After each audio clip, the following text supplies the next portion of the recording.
Okay, last couple of ideas. This one is also very, very powerful and useful. And the idea is that you should always write in a way that adheres to this principle of old before new. So in the first two sentences there at the top, there's some sort of concept at the beginning, a subject possibly, and then something, something, something, and then an object potentially at the end of the sentence. Now, what the author in A has done is to start the next sentence with something which is unrelated to either the subject or the object of the first sentence. And then they link it back to the object of the first sentence, right?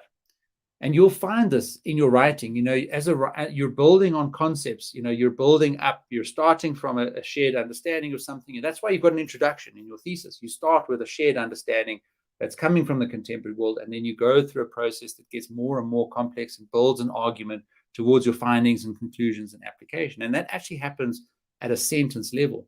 And the tendency is for all of us in academia to bombard the reader with new concepts. And that's fantastic because you're passionate about a subject, you're well written about it, you're well researched about it, and you're keen to get that knowledge across to the reader. The problem is, again, you are exhausting your reader. And if you think about the subconscious effort that they have to spend, by the middle of the second sentence in A, they have to remember three things. Okay? But by the middle of the second sentence in B, they only have to remember two things.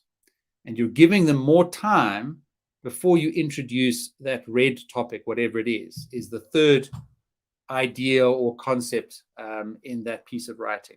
Okay, so try and use that principle, and again, do it as your own editor, not in the first draft.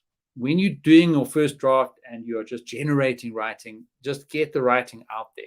These principles should be applied as you improve and edit your writing. And I want you almost just to have a little sticky on the side, simple subjects, doing verbs, old before new.